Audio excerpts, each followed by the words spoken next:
Semua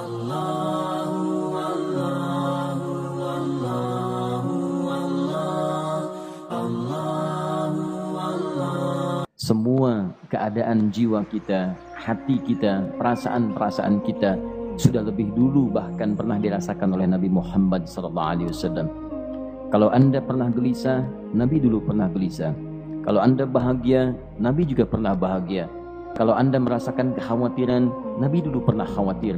Dan miniatur kehidupan kita sudah dicontohkan dalam perjalanan kehidupan Nabi Muhammad SAW agar kita bisa belajar mengatasi problematika kehidupan. Allahu Akbar, kalau beliau tidak diutus oleh Allah, kita tidak tahu bagaimana cara menyelesaikan pemetaan kehidupan kita hingga dengan saat ini. Bahkan satu ketika pernah beliau kemudian dalam masa yang telah panjang berdakwah, qadarullah kemudian ada wahyu yang jeda datangnya tidak seperti biasanya. Biasanya datangnya cepat, berganti hari turun wahyu, ganti pekan turun wahyu. Ini beberapa masa wahyu belum turun. Ada hikmah di balik itu. Teman-teman sekalian, tiba-tiba beliau naik ke atas bukit, wahyu belum turun juga. Pulang ke rumah, belum turun juga. Sampai keadaan itu terlihat oleh kalangan kafir Quraisy dan mereka berkata, lihatlah Muhammad sudah gila. Dituduh gila. Jadi kalau Anda cuma dituduh dengan hal-hal yang ringan, dituduh soleh, kan? Dituduh kemudian orang yang berubah, dituduh semakin beriman dan sebagainya, barangkali itu lebih baik. Nabi dituduh gila, Anda bayangkan. Tuh Muhammad sudah gila. Muhammad sudah ditinggalkan oleh Tuhannya. Muhammad sudah kehilangan pegangannya. Muhammad sudah tidak punya orientasi. Orangnya sudah nggak jelas, bolak-balik tidak karuan. Naik ke atas bukit seakan-akan orang yang frustasi dan seterusnya. Tapi tahukah Anda apa yang terjadi?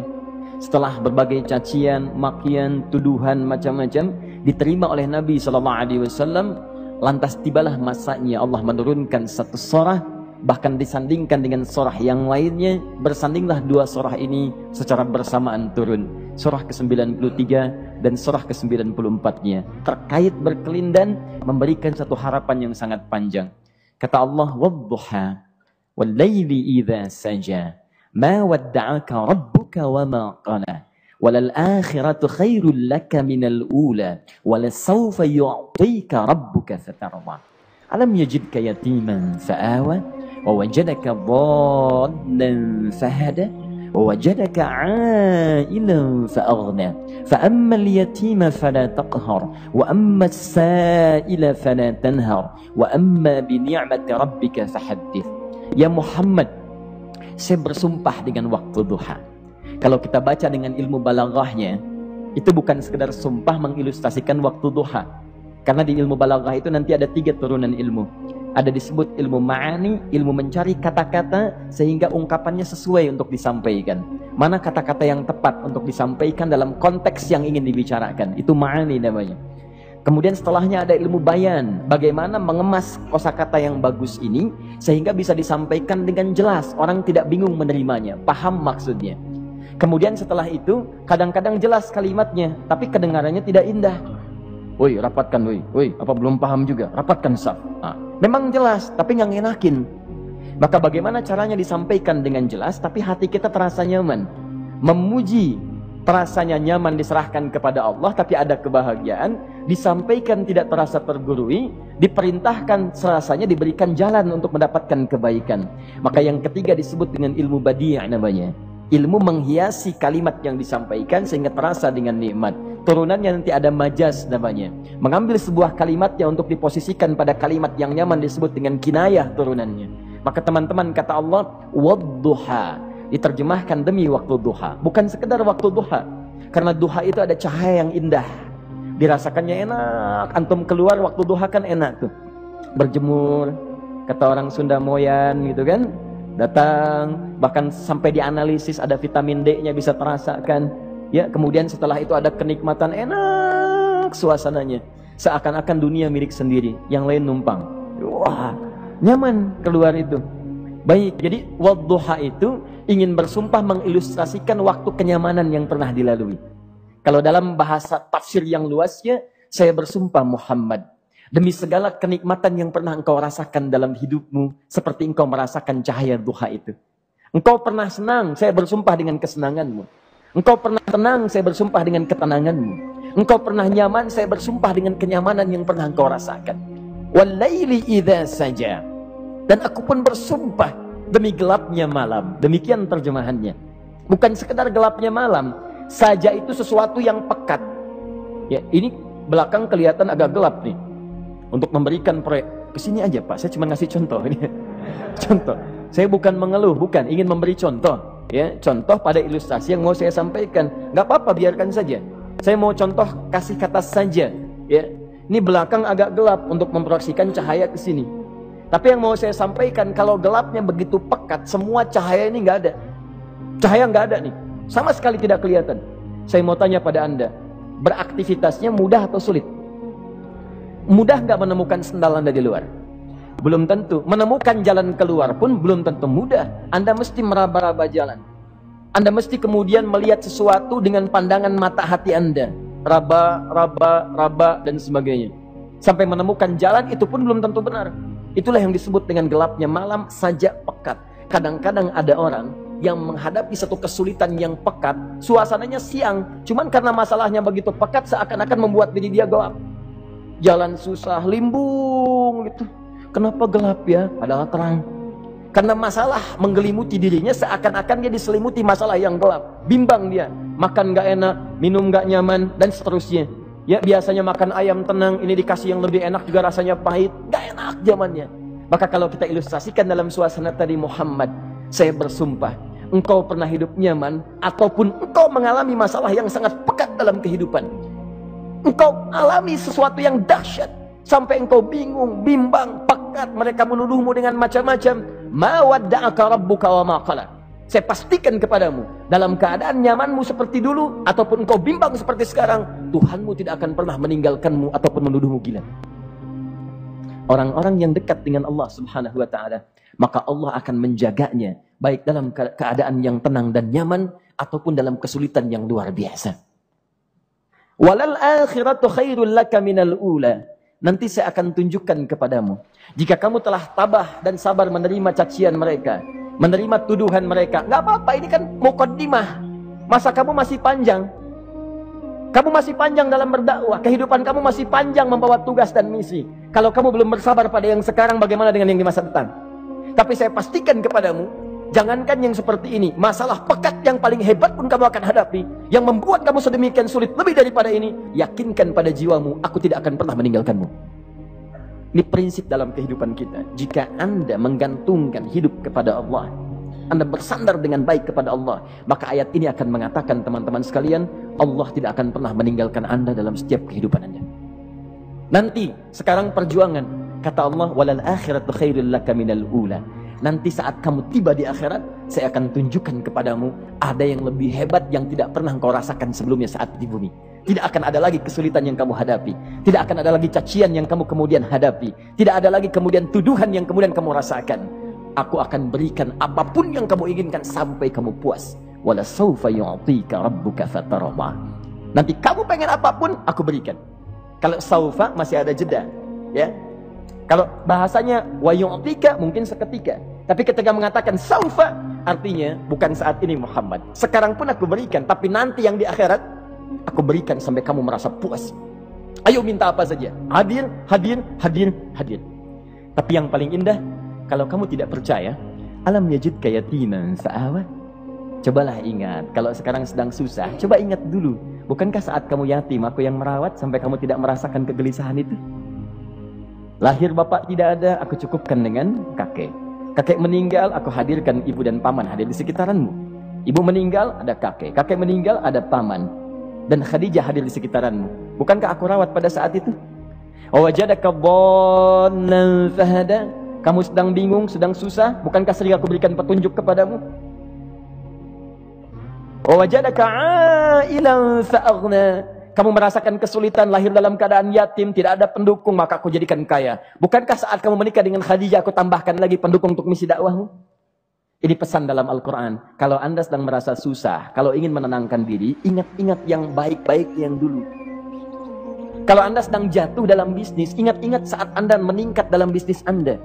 Allah tidak pernah tinggalkan Anda. Mungkin ini ujian untuk membuat Anda lebih hebat lagi di masa depan. Kalau Anda tidak tahan bantingan yang sekarang, bagaimana Anda bisa mengatasi pelintiran yang akan datang? Karena dalam kehidupan bukan cuma dibanting. Anda mungkin mengalami penyingkiran, penyungkuran, lipatan, guntingan, bantingan, macam-macam. Jikalau satu gaya belum bisa Anda atasi, bagaimana Anda bisa berharap mendapatkan turunan yang lainnya? Selalu ingat bahwa jika hidup Anda ingin tampil gaya, Anda harus merasakan tekanan dalam kehidupan. Karena F selalu berbanding lurus dengan P, hukum paskalnya. Gaya berbanding lurus dengan tekanan. Orang yang ingin tampil gaya dalam kehidupan, maka dia mesti siap menghadapi tantangan-tantangan hidup yang diatasi. Turun ayat sampai ujungnya. Jikalau kamu sudah begini lagi, jangan pernah kamu bentak orang lain. Jangan pernah merendahkan orang lain. Karena Allah pun menjaga setiap hamba sepanjang ia mendekat kepadamu. Setelah itulah turun kemudian surah Al-Insyirah. Alam nashrah lakas sadrak. Antum kenal Nabi Musa? Baik. Tapi agak lumayan lah. Tadi saya di Soreang kenal Fir'aun. Di sini Musa. Baik, alhamdulillah. Perhatikan ya, dahsyatnya pemberian Allah kepada Nabi Muhammad SAW. Nabi Musa alaihi salam, dan sering kali kita bacakan untuk memohon kepada Allah. Rabbi syrahli sadri. Perhatikan baik-baik. Ini keunggulan Nabi Muhammad SAW dibanding Nabi Musa alaihissalam. Dua-duanya Nabi, Rasul, tapi masing-masing punya keistimewaan. Musa, Nabi, berdakwah, memohon kepada Allah kelapangan hati. Rabbi syrahli sadri. Ya Allah, tolong lapangkan hatiku nih. Kenapa mesti lapang? Karena pasti Musa merasakan nih. Saya tahu betul karakter Fir'aun. Belum apa-apa sudah memaki. Kalau orang yang hatinya tidak lapang, tidak akan tahan dengan makian, keluarlah kemudian balasan yang tidak digambarkan sebelumnya. Fir'aun tuh kasar. Kasarnya bukan sekedar kasar, bahkan saking kasarnya bisa berujung pada eksekusi kematian. Saya contohkan tadi di sore yang ini, saya nggak suka dengan rambutnya nih, kata Fir'aun. Bukan nyuruh-nyukur, mas, tolong pisahkan kepala dari badannya. Gitu gayanya tuh Fir'aun. Ya, bukan nggak ngenakin, susah dengan Fir'aun itu. Jadi kalau belum apa-apa datang Musa ke situ, hatinya tidak seluas samudra, hatinya tidak lapang, cuman seluas gelas, tidak akan sabar menerima cacian Fir'aun. Begitu datang dicaci, dasar anak gak tahu diri, gak tahu malu, sudah saya rawat begini. Ya Allah, saya bosan dengarnya, matiin aja sekarang. Musa Nabi berdoa dikabulkan. Cuman kalau Fir'aun kemudian ajalnya misal wafat pada saat itu, tidak akan jadi contoh kepada kita untuk kekinian. Bagaimana orang yang bebal untuk bertobat kepada Allah Subhanahu wa ta'ala. Bagaimana penyimpangan dalam kedudukan. Bagaimana dia kemudian akrab dengan pengusaha yang gelap. Di pengusaha gelap berpartner dengan penguasa zalim. Sudah ada dari dulu. Pengusahanya disebut dengan Qarun. Kemudian mohon maaf, ya, yang pemimpinnya disebut dengan Fir'aun. Tokoh intelektualnya disebut dengan Haman. Makanya cerita ini komplit di Quran. Sudah ada. Di setiap persoalan dalam kehidupan masyarakat disebabkan tiga hal yang berkolaborasi. Kalau bukan penguasa zalim berpartner dengan pengusaha gelap, ditopang oleh intelektual yang sembrono. Itu persoalan. Jadi kalau ada sekarang intelektual menyalahgunakan kepintarannya, dia terlambat, sudah ada Haman dulu. Dan gak usah bersaing, dia bisa bikin piramida, Anda belum tentu bisa membuatnya. Kalah Anda, masih kalah hebat. Ya, jadi kalau dititipkan sesuatu jangan disimpangkan. Yang ingin saya sampaikan, Musa mengatakan Rabbi syrahli sadri. Nabi berangkat berdoa dikabulkan oleh Allah. Nabi Muhammad belum minta, turun ayat Alam nashrah laka sadrak. Yang ini minta Rabbi syrahli sadri. Nabi Muhammad alam nashrah laka sadrak. Muhammad, mulai dari peristiwa sehingga engkau akan lebih sabar lagi menerima tantangan-tantangan dakwah. Mulai sejak itu jangankan dimaki, dilempar batu di Taif. Dari Mekah pergi ke Taif dengan Zaid kemudian. Sampai di Taif mendapatkan sesuatu yang tidak dibayangkan sebelumnya. Kalau cuma dihentikan saat mengajar, wajar. Ini dilempari batu. Anda bayangkan? Bisa kebayang nggak? Lempari batu tuh. Lempar, dilempar. Zaid jadi tameng, berdarah-darah, kemudian mundur. Mundur, beristirahat di bawah tepian pohon. Begitu beristirahat, datang malaikat penjaga dua gunung. Turun malaikat dengan kesal mengatakan, Ya Rasulullah, mud yadaika ilas sama. Ya Rasulullah, angkat tanganmu ke langit, minta kepada Allah, aku angkat dua bukit di Taif, aku himpit keduanya mereka. Aku himpit penduduk Taif dengan dua bukit itu. Apa jawab Nabi? Karena sudah mendapatkan kelapangan, ketenangan, belajar dari peristiwa-peristiwa tadi, indah jawabannya. Lah, katanya, tolong jangan lakukan. Innahum qaumun la ya'lamun. Mereka belum paham saja. Mereka belum mengerti. Tolong jangan lakukan. Aku bermohon kepada Allah. Boleh jadi nanti di masa depan akan ada hamba-hamba terbaik yang lahir dari bumi Taif ini. Kemudian beliau berkata, Rabbi, inaman takilluni. ila qaribin yu'limuni am ila ba'idin yu'dhini fa ana radin ma lam taghdab ilayya. Ya Allah, kemana lagi engkau akan utus aku untuk berdakwah setelah peristiwa ini? Apakah tempatnya lebih dekat aku jangkau sekarang, tapi di situ aku akan disakiti lagi? Ataukah jaraknya masih jauh, tapi di tempat itu aku akan dizalimi lagi? Aku ridha ya Allah dengan itu semua, asalkan engkau tidak marah kepadaku. Asalkan engkau tidak marah kepadaku. La haula wala quwata illa billahil aliyil azim. Begitu kelapangan itu muncul, ridha dengan ketetapan dan siap, tabah, kuat, hadir dalam jiwanya. Tiba-tiba turun undangan, tunaikan Isra dan Mi'raj. Diangkat statusnya, naik mendekat kepada Allah Subhanahu wa taala. Dihilangkan bebannya, wa wada'na anka wizrak alladzi anqadha dhahrak. Itu hikmah, teman-teman. Barangkali kalau antum saat ini datang ke masjid ini untuk kajian, sedang bawa beban, ada kesulitan, penuh dengan macam-macam, barangkali dibacakan surat Ad-Duha tadi untuk memberikan harapan kepada Anda. Ini bukan PHP, karena ini bukan masalah urusan manusia. Ini adalah janji yang tidak akan pernah diingkari. Innallaha la yukhliful mi'ad. Kata Allah, Anda punya masalah, ingat suasana tenang pada masa lalu. Bukankah saya memberikan ketenangan kepadamu? Mendekat kepada saya, Anda bersabar, yakinkan bahwa ujian yang saya berikan saat ini sesungguhnya untuk membuat kamu lebih hebat di masa depan. Karena orang hebat tidak akan pernah sepi dari ujian untuk membuat dia lebih kuat menghadapi tantangan dalam kehidupan.